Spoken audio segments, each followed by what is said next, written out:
Hey, good morning, everyone. Welcome to Coffee with Derek and Craig, and happy Thanksgiving Day. I guess Thanksgiving's tomorrow, so hopefully everybody's kind of being safe, getting around, going to work. Maybe the last day or heading to family.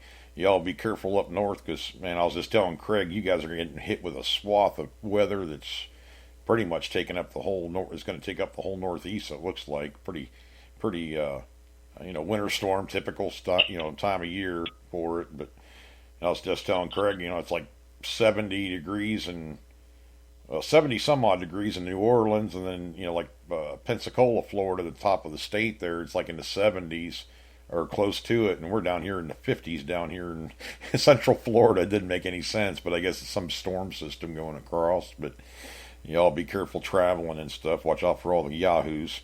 But yeah, I want to talk a little bit about mixed signals on these detectors, and especially the ones that, like the Equinox, the Simplex, the Quest. Craig and I have been, well, Craig's been using the Equinox for quite a long time now. Uh, I've only had the Simplex for, like a month now. I've done a lot of hunting with it, and it seems to me that these machines are able to unmask a lot better uh, than some of the machines I've had in the past. I mean, they do a good job. Like the Deus does a good job, but like the MXT from Whites and stuff, it had these capabilities a little bit, but I don't think back then they weren't really keying on them, Craig, or it couldn't do it as well as what they're doing now. They've kind of programmed these machines to be able to do this, I think. Um, and that's where I'm getting a lot of my good targets. I made several videos, and I think that's why I'm making live videos. Pretty much how I'm hearing it is the way you're hearing it. Trying to explain nuance and stuff like that is well, Craig and I found to be one of the most difficult things to explain a sound. Um, in that aspect, that's the reason I'm just hunting with the machine. And I've been, with the Simplex, I've just been pretty much turning on the machine and going with it. I haven't made any other than a volume adjustment or a sensitivity, which I've been kind of keeping right there at half to three quarters, and been able to unmask these items, get these high, I call them tweaks or grinding sounds or whatever. It's not a solid tone. And with the Simplex, it changes. If you're in field mode, and the difference between field and park is a lot in the sound that it makes, but there's also a definite depth difference. The field mode gets quite a bit deeper. When I can't get a VDI number on the screen right there, but I'm getting a tone is quieter. If I switch it from park to field, it's a definite volume difference, but it's also a different sound. I think it's two tone or three tone, something like that in field, where it's four tone in park. Uh, as far as relic hunting goes, any kind of hunting I've done, I think I will stick with field for right now. Um, Only because it does seem to unmask stuff better. Now, if I'm in a modern setting, like a modern park, I could see where you would get out of the field a little bit, only because of the aluminum and other modern trash in there. But the one thing I haven't heard of anybody doing, which I'm going to do in my next time out, is turning down the iron volume. You can do that with the Simplex to see if maybe that's going to make the other mixed tones stand out more as far as nuance go, to make them more obvious or more modulated. And this is kind of deep topic for this morning, but these machines, you can adjust this stuff, and the kind of adjustments you make. Obviously, if it doesn't work, I'm going to switch back to the way it was, Craig. But I mean, you're using these new programs, the FE and stuff like that. I don't know if you have the ability to turn down all iron volume with the Equinox or not. I don't know if you've even checked into that. According to the Simplex book, the manual, it increases depth. So, now Well, what? Go ahead. Sorry, man. no, the Equinox, you got a all metal button that you can basically hunt in all metal, uh, and then switch out of it. But from what I've been hearing, and I tried too. There's a couple of different techniques. you could actually hit the coil thing just on the left, and you can switch frequencies. You can. Some people are taking they'll hunt in one frequency, and then if they get a signal like in a bottle cap range or something, they'll switch to a different frequency and check it. And a lot of times they can tell if it's a steel bottle cap or not. Right. And it's pretty much investigating a target. I do the same kind of thing, Craig, and well, I know you do also. We'll switch around a little bit. Not that we really care about digging the target. It's just pretty much figuring out the machine. You know, I dig most targets. Anything, well, you see in the video, Craig, I dig fours. I mean, because it's usually, it seems like iron nails. I've only dug two or three nails, and they've been the really old ones, like really corroded really bad. Like horseshoe nails. You know, they're just, I don't know, strange shape, bent and everything else. And I've dug those with a 2 on the VDI number. I really don't pay much. It's just more or less an investigation tool I use with the VDIs. I'm primarily a sound hunter. It's a lot more information, a lot better information, I think. But it seems like regular iron, I am not digging like just scrap pieces of, I don't know, washers and square nails and stuff, except in with targets. And that's a difference, because usually metal detectors have a harder time because of the surface area of the target. Like a round washer is like a coin. You know, sometimes in bottle caps, you know, they come through. There is subtle differences in them, the way that the VDI numbers jump, at least with the Simplex, and I know with the MXT and DFX and stuff like that from whites, they do jump weird on the VDI number, so it's kind of like a dead giveaway. They're pretty much, it's the same every time on those kind of a target. That's why I used to hunt with the White Spectrum V3, Craig, with the as far as bottle caps go, that was a big thing. It loved bottle caps, but it kind of jumps on the VDI number. It's something you're going to dig anyways, because you're just not for sure. It could be mixed in, you know, a quarter could be mixed in with a nail or something like that, and giving you a jumpy signal. But it's a good way. I've seen it with shotgun shells already. They don't lock on. They typically are jumping between 67 and then it'll go down to like 30s and 40s and come back up. But a penny will lock on at the same depth. I'm not sure why. In some of these shotgun shells, I'm getting at like a 20. I have no idea why, other than the surface area of them is small, like a 20 gauge or whatever, or the brass is not as big, because you have those real thick ones and real narrow ones as far as the brass goes on those paper rounds. I think it's using. It could be the corrosion on them, or whatever, or the ground action on it might be affecting the VDI. That's true. I noticed like on the Equinox, a lot of machines, the steel bottle cap read like a quarter, right?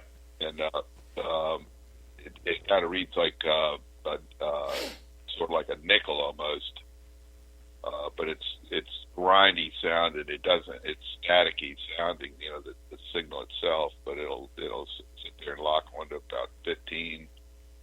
But it just, and a lot of times you can go in the other direction, it won't lock onto it at all. Yeah, it's these sounds that it makes too. I mean, I've listened to your machine, Craig, as you're doing, your videos, the type of target sound it gives. And this Simplex, man, I'd say sometimes you get what I call a chainsaw sound or a buzz saw, and then you'll get there's so much information in the sound on this machine. It floors me for a $300 machine that it has this much, and the depth that I'm getting.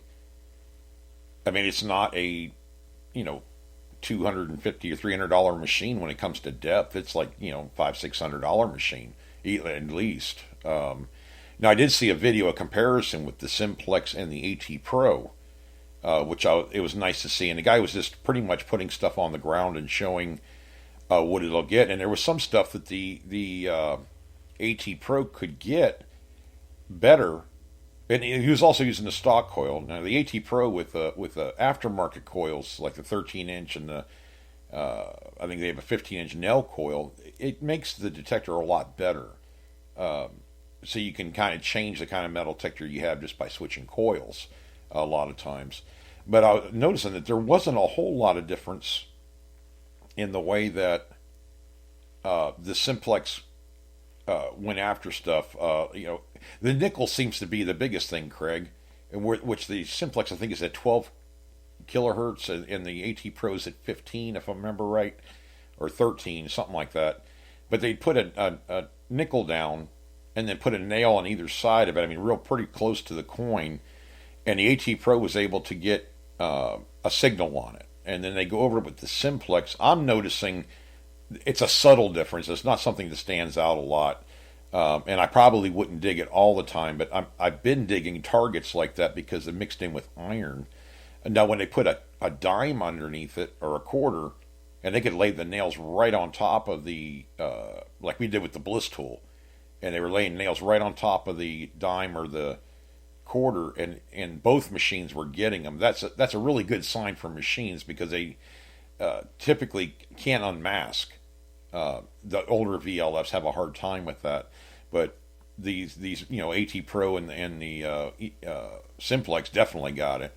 But with the low conductors, that's where I am actually I need to get some gold and nickels and stuff like that and do some testing with, because I think the signal's there. I don't think it's that masked up, or there's some adjustments we can make on these machines to make them get those kind of targets in a trashier area. I've just dug too many nails and pieces of iron and everything else with good targets in there, and obviously getting the good target in between, or having it tweak like the Deus does or whatever, and be able to dig that target. It's not like a low-end machine item, low price machines like well, you guys know the lower price machines like Bounty Hunters or whatever. They can't do that. It's just not. It's not in them, or they're not adjusted right to be able to do it. The Equinox shines, Craig. I mean, I've never used one. I've only seen your videos and a few others, but that thing can really unmask some targets very well, depending on how you have the settings up there. And now, when I did notice with the Simplex, if you speed up the coil, that it can kind of grab stuff that it wouldn't do at a normal swing speed, and I think it's because of the recovery delay in it. It's kind of like the Bliss when you swing on something and it's iron, and it'll spit or not lock on. The Simplex kind of does the same thing in a way, but it can actually lock on to targets that are a little bit deeper. If you move slower, you don't get them, which has got me kind of scratching my head. That's why I'm thinking the iron volume is going to have something to do with that. It's of course a preset on the machine at a certain level, and I just haven't really messed. I'm kind of getting used to the machine myself. So as I use it, I want to see what it can do normally, and then see what I can adjust to make it even better. I'm getting to that point now with it.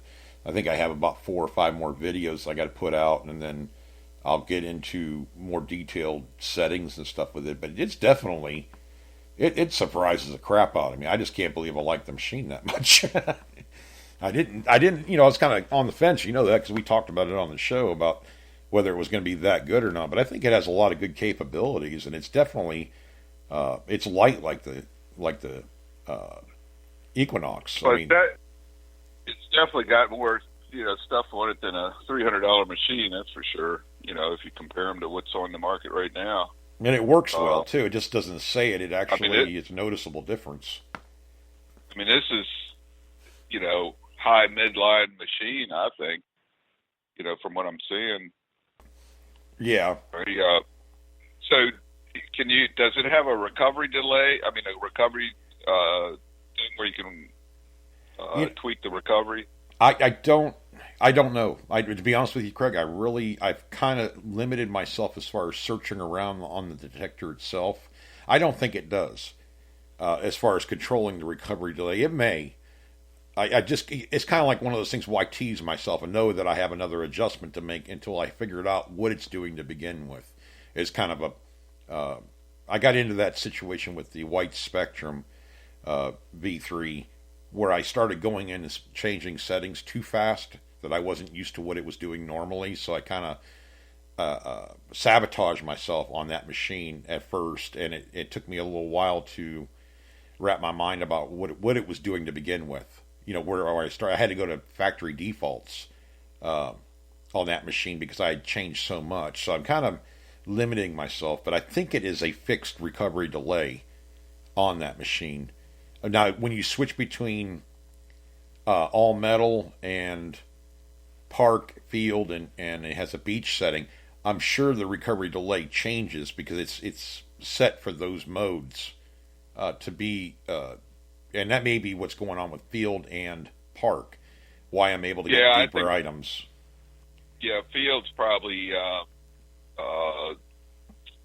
much lower recovery. You know, it's probably much lower, and the park is, you know, when you're in a park, it's a busier area. It's going to have more trash, more coins, and you may need more separation between targets and stuff. So, yeah, probably.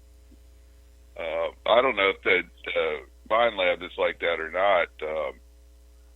I went out day before yesterday. I was went out and was hunting an area in my yard that I'd gone over it with the Deus the other day, and it was the Deus was just barking, you know, in the iron all the time, and I was able to pick one good target out. So I went in with the Equinox in Park 2 with recovery speed at 7.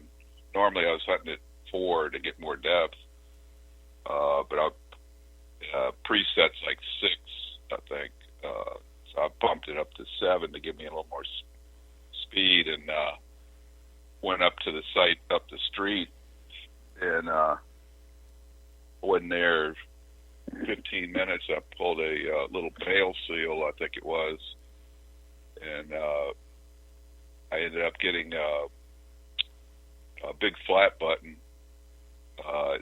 Actually read 25 on the meter. It was bumping up to 25 on the meter. And I pulled a nail out of the hole. It was probably 5 inches deep, but that was it was a banging signal, and I was like, God, this is crazy. You know, I've been over this spot. I could actually see little dig holes and scuffs around it where I'd been hunting. Mm-hmm. And it just pulled that signal right out. So it's one of those coin buttons that's real thick. When it came out of the hole, it looked like a fatty half cent. Oh, really? So, I saw the video. I didn't know. You said flat, but you said flat coin. Is it actually a coin or just the size of a coin? It reads like a coin. Okay. We've called them coin buttons over the years. All right. They date from about maybe 1840 through the 1860s. Mm-hmm. I found them on colonial sites. I found them on Civil War campsites. Sometimes you find some flat buttons in those sites, and that's the kind you'd find. Mm-hmm. But, and I'm getting all these signals on this site like that, Craig, where I can as I'm swinging the coil, live or whatever I'm doing live hunt, you can hear the other softer, higher tweaks and low. I mean, I'm just trying to get the surface stuff off so I can unmask, and it's worked so far. I layer a sight when I'm dealing with a plantation property or some old property to get and I'm digging some 1920s. I got a 1920s a jar, I think it was in my last video, popped it out, and come out of the bottom of the hole, and it has an aluminum cap on it. It's from late 1920s. It's some kind of a cold cream or something, real small, ornate milk glass looking jar. But I'm getting that out of there. Then I start finding 1800s stuff, and what you guys saw in the one where I put the photos up on Facebook. That is from 3 hunts, 1 hunt with the Bliss tool and 2 hunts with the Simplex. I'd say 90% of those items came from the Simplex, and I still have two 5-gallon buckets that have all kinds of different, metals and everything else that I'm having to clean up. I actually had to buy. I went down to the True Value and picked up some smaller wire brushes, Craig. The regular coarse, and then it goes down to like a plastic kind of brush, just so I can start cleaning on some of this stuff. Now I'm thinking about getting a Dremel tool with the wire brushes on it. I mean, not putting it on there enough to mess up the metal, but just enough to get the what I know is corrosion off of the things. I've actually I've used a steel wire brush, on some of that stuff. Yeah, I'm leaning towards that a little bit yesterday. I'm like, you know what? I'm not hitting it with that just yet because I'm afraid that the cast iron pieces are to that point where they're so corroded. I'm going to pull off the detail that I'm trying to see, and it has a really cool design on this one. It's a piece about 8 inches by 10 inches. It's like a door, and I think it has a name on it or the lettering, whatever company it is. And I'm trying to get that cruddy dirt. You saw it in this video that I uploaded where I dug this big clump. It looked like a rock. I thought it was a rock, and I pick it up. I don't know. It turns out it was the flue for one of the cooking stoves. The old wood burning stoves.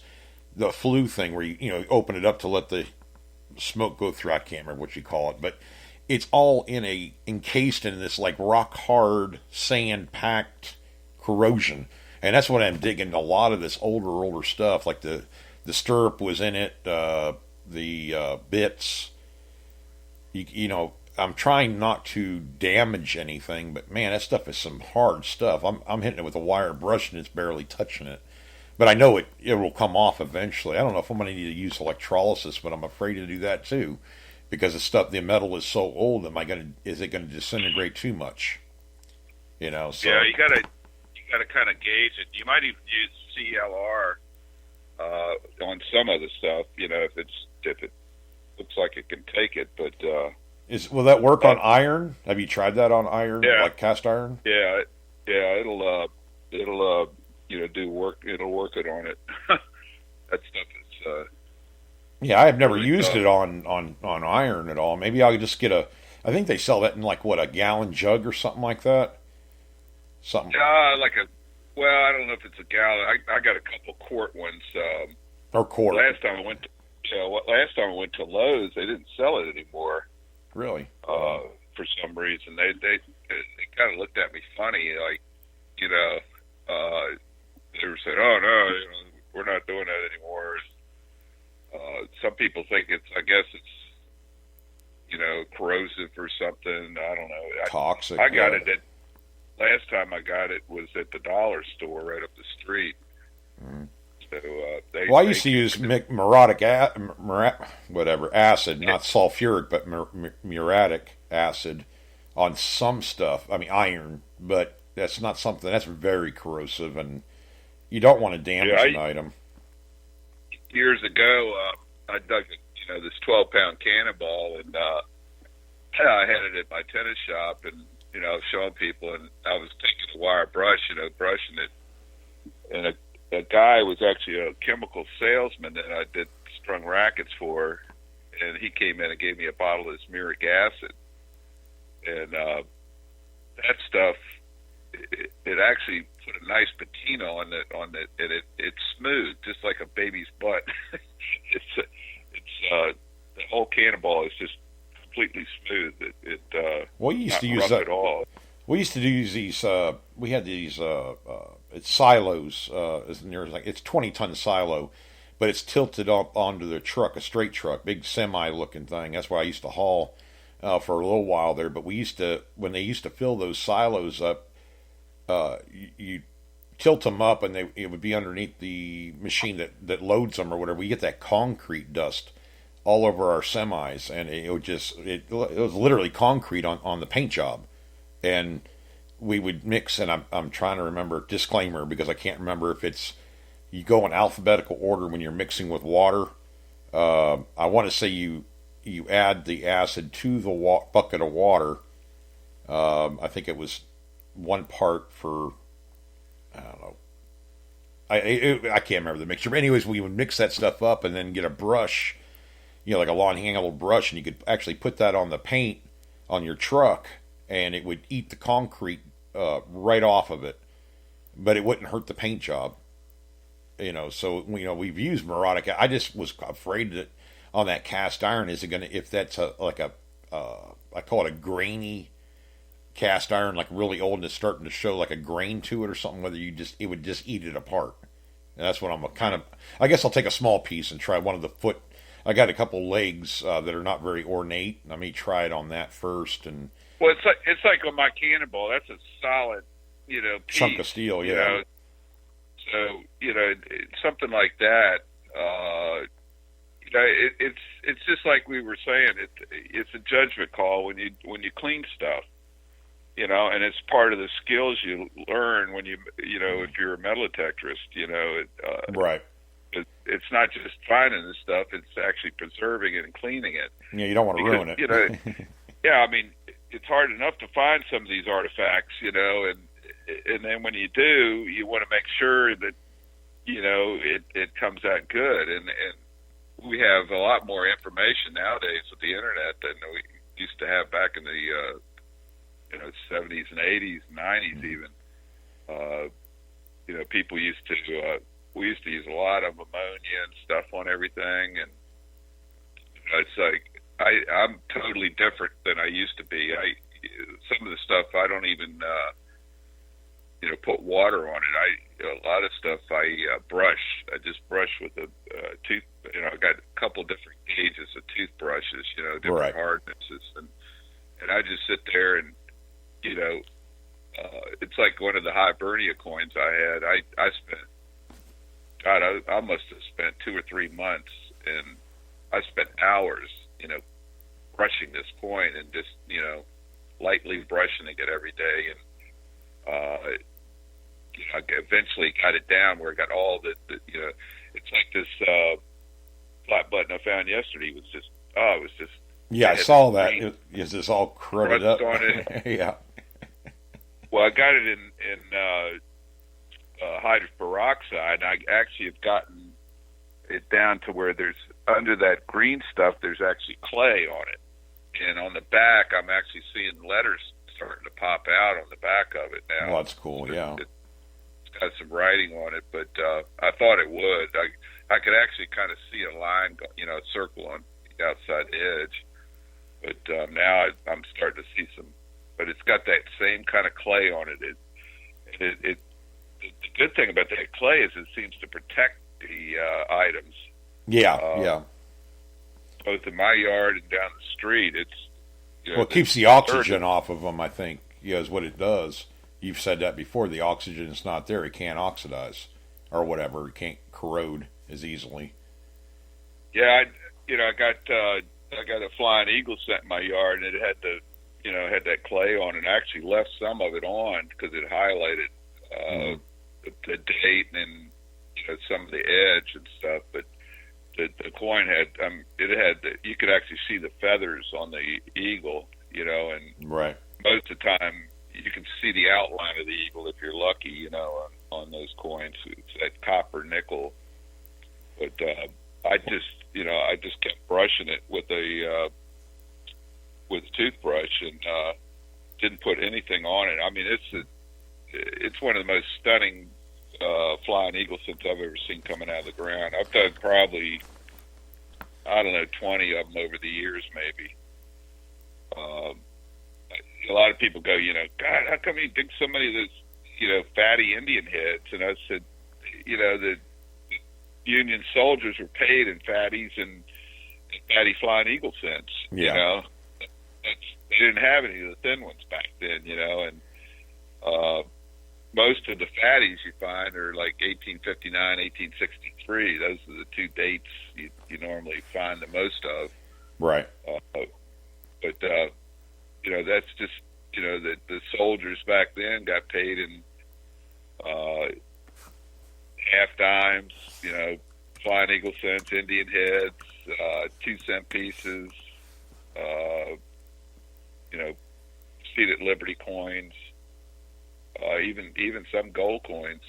Mm-hmm. Some gold coins have been found in these camps. Especially the early camps, the very earliest ones. By the 1863, 64, the Union was getting greenbacks. Right, They right. started paying them in paper money, which they didn't like.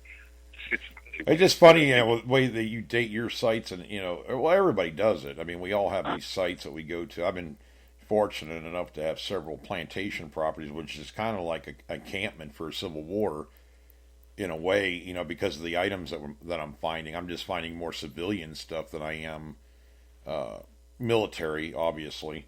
But even the items I'm finding, I'm having to keep everything, Craig, because I have one piece. I think I have it sitting by the. I want to say it's a chopper. It's not a machete. But it's not. It's been hand worked. I think the one with at the bottom of that table the photos I have on Facebook. That handle that I have sitting on there, I don't know if it matches, but it doesn't match absolutely perfectly. But I have what I thought was just a piece of metal, like a triangle piece of metal. I'm almost positive it is actually a Bowie knife or something along those lines. Maybe even a big, a long dagger tip. And you can kind of feel where it got jammed somewhere and it broke. But it's really thick at the top, like a chopper would be, like a Bowie knife would be.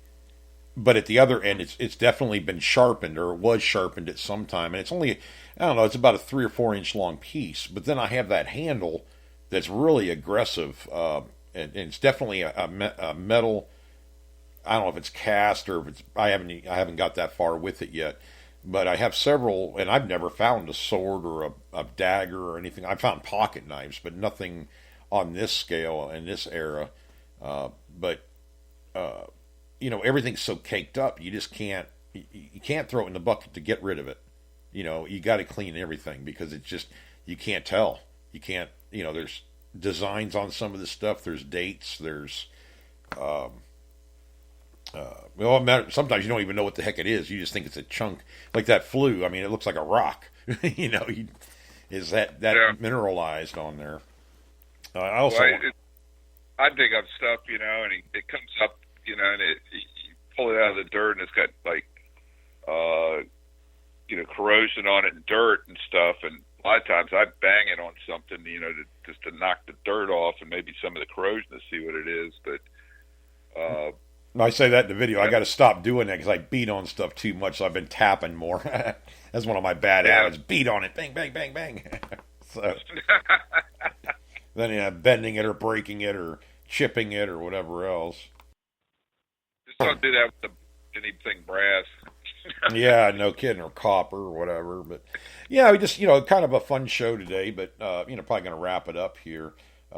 With Thanksgiving and everything, Craig, I'm just going to the VFW. We got about 9 turkeys cooking and hams and everything else they're going to be cooking up in the morning and tonight probably. Check out your local. I'm going to Schaefer's. I already ordered a turkey dinner for. That's like family for you. They're not going to be open on Thursday, but they're going to. Actually, when I went in, they were saying I was kind of late ordering, and then they had run out of turkey, so they had ham. And I said, "Well, that's fine, but kind of would rather have turkey." But so then I guess the owner heard me, and he said, "Oh no, he goes, people are going to complain. I actually ordered more turkeys." So I said, "Okay." That's cool, though. We just have so much fun with that. Traditionally, turkey is what you eat, for Thanksgiving. Everybody associates the turkey with it, not ham. But ham's good too, I remember Mom used to, sometimes have ham and turkey, Yeah, that's what my mom used to do. We used to have ham and turkey both if we could do it. It depends on what the prices were. My grandmother Tally, she used to have these huge turkey dinners, with all the fixings. I like the stuffing too, and I don't know. It's just I just you kind of remember Thanksgiving's a family holiday. Everybody gets together, and some people that's the only time they actually get together with their families. During the year much. We treat it the same way at the post. I mean, we're just a big family. Sometimes we're dysfunctional, sometimes we're great. You know, it just depends. But you know, we said we're gonna, you know, we do this every year. We just pretty much put a spread out. Everybody brings you know, whatever, but we always cook the turkeys and the hams, you know, there at the post. We got one guy that smokes a turkey, another guy fries turkey. So you know, we get a lot of different ones. But you know, just the community. You know, anybody can come in and I don't know how the other every VFW is different depending on what they do and everything else. But with ours, it's always been about community and stuff like that. And people come in that, well, you know, not everybody has a great big family. You know, I mean, you know, just some of us are, you know, we, you know, that is our family. So, you know, we invite everybody in there, and it seems to go over pretty good. And then on Friday, we'll do the Thanksgiving Day leftover dinner type thing and have entertainment and everything in there. So it's just nice to hang out with everybody in a you know, people that you haven't seen for a year or two that don't come out all the time. You get to meet up with them and you know, kind of gab. It's kind of like Metal Detectorist. You know, we all get together. It's just like-minded people and you know, hanging out and having fun. So spending time with family. So we'll, you know, well, hopefully Schaefer sounds like your family, Craig. You like going there, I know. So. Yeah, you know, it's a great little restaurant, and you know, it's right on the edge of the battlefield too. You know, you got this view of the whole battlefield. But they in the last year they like tripled their maybe quadrupled their business. Wow. And, that's good. it was funny when I first started going in there. They were running out of. I like chicken breast for lunch, and they were running out of them. And so I was having to get, you know, their specialty is like pork, you know, sandwiches and stuff like that too. It's just good. But they started making more chicken, and in fact, you know, I can come in there an hour or two later, and they still have chicken breast now. And it's gotten to be one of their best sellers, you know. And so, like this guy Neil that lives right next to, he lives in the house right next to the site down the street where I dig, and he's always asking me, you know, did you find anything? You know, I'm showing him stuff, but he told me yesterday he'd got there at 5 o'clock in the morning and started smoking turkeys. Wow. And they got these smokers in the front and the back. You know, they start early in the morning, you know, getting that stuff ready. But they've been smoking turkeys all week. You know, we actually have a guy that's bringing in you know, Ron. His name's Ron. He lives actually right across the street from the post there. He does all our pulled pork, the smoking it, and you know, marinate it, smoke it, all this. He's really good at it. But he says, all right, guys, I'm making two smoked turkeys and a ham, and then we're gonna I got a guy bringing a goat, so we're gonna have goat too. I said, well, it's been years since I had goat meat, so he's pulling out all the stops, and we got all the you know other stuff people are bringing and family recipes and stuff. So yeah, it's gonna be a fun time. You know, sit down, and have a couple beers, BS with people, don't have anything to do, you know, as far as work goes. So. You know, it's kind of nice just to hang out with them. But I guess everybody just be safe out there today and tomorrow and watch traffic and, you know, just be safe because it gets nuts out there, especially with that weather coming in, Craig. That's going to be a mess like it always is every year. Yeah, I was just looking. Today it's going to be nice. Yesterday was 65 and no wind. I started, when it started warming up, I thought, man, it started to look nice out. So I thought, man, I'm going to go add metal detecting. And I decided to go up the street instead of hunting my yard. You know, found 3 nice little things up there. But I actually had a guy, Roy, stop by, and he had a Garrett Classic, and it's you know, like an ancient machine.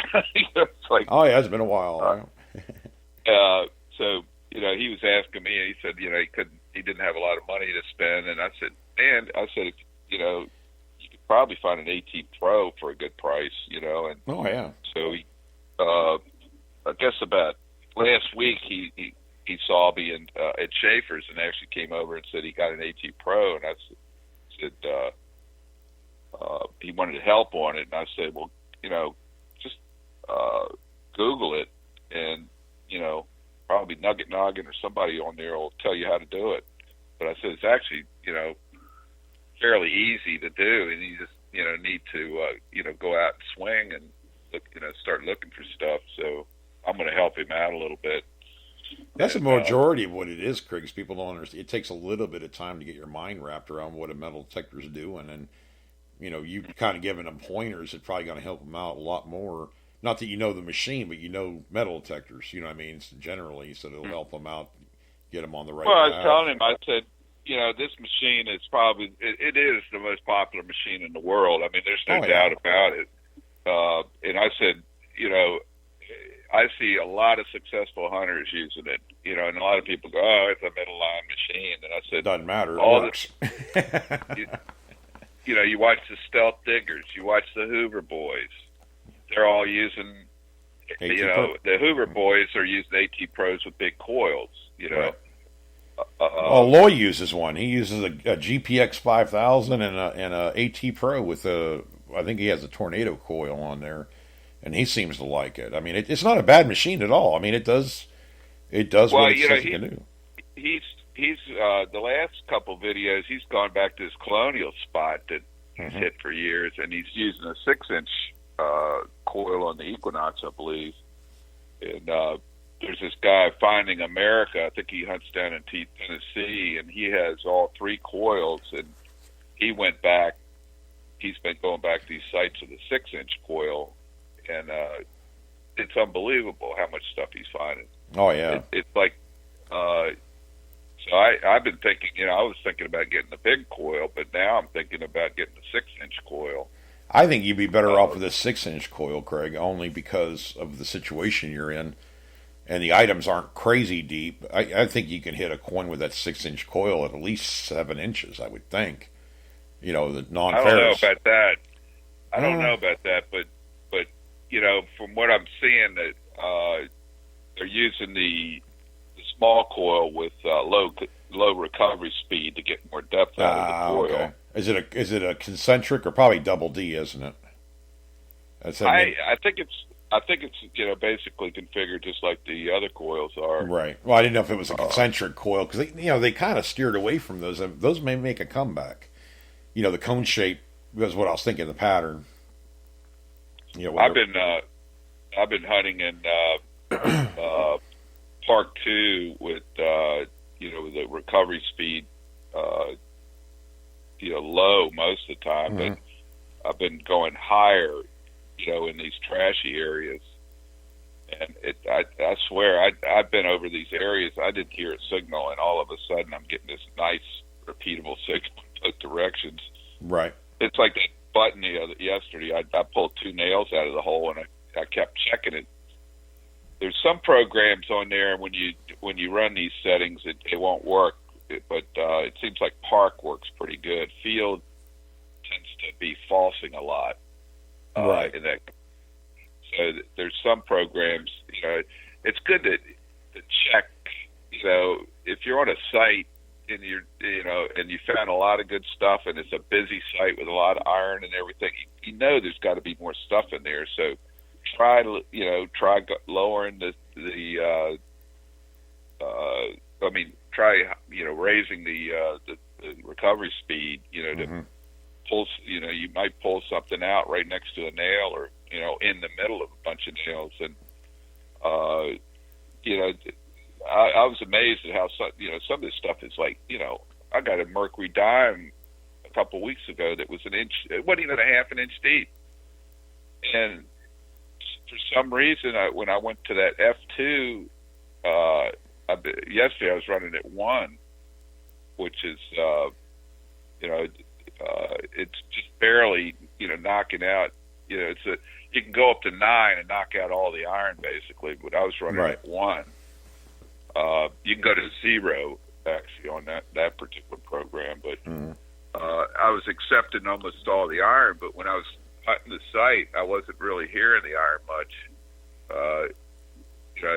It's like it would clip on the nails and stuff a little bit, but it seems to bring out the better targets, in the nails.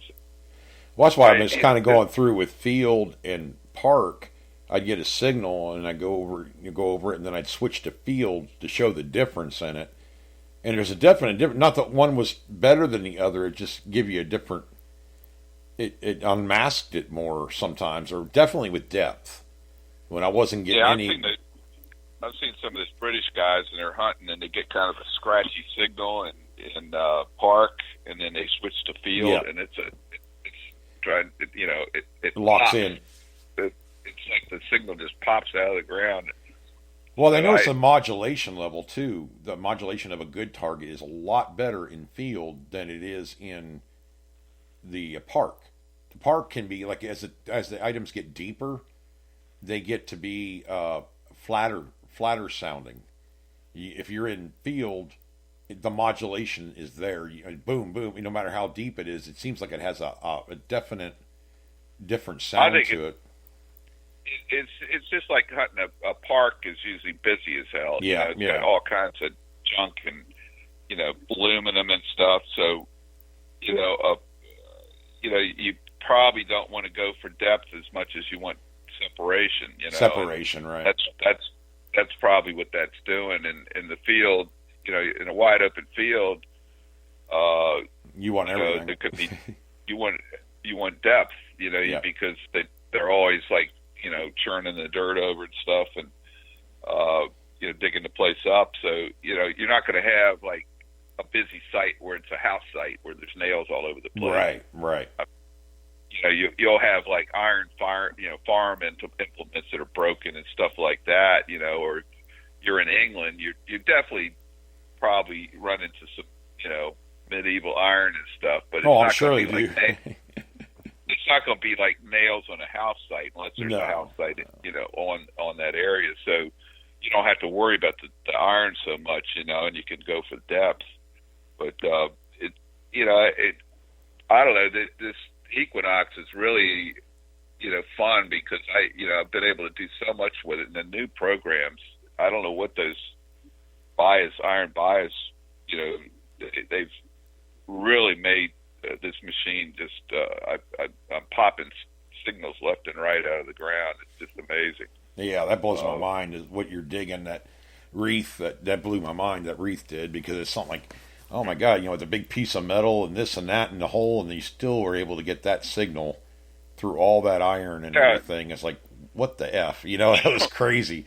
I was like watching you pull it out there. When I got the Equinox, the second signal I got, the first signal I got was a piece of aluminum junk, and then right next to the door of my shed, which I hunted that backyard so hard with all the other machines and never really dug anything much.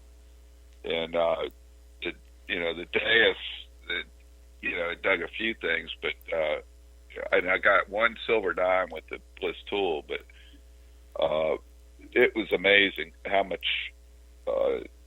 targets I pulled out of that yard using different programs. It just kept going over and over and over. It's just so many nails in the ground. It's just unbelievable. And the whole yard's like that. But I mean, this area is a little bit closer to the house, so I think it had more nails because of that. But it's just the other machines. It was just too busy. They just couldn't pull the stuff out of that. The Bliss, it's phenomenal if you're in an area where there's no iron in the ground. It just you can run that thing full and I was running that thing popping bullets at 16 to 20 inches out of the ground down in Stafford in that sandy soil. Well, that's the thing too with the Bliss tool.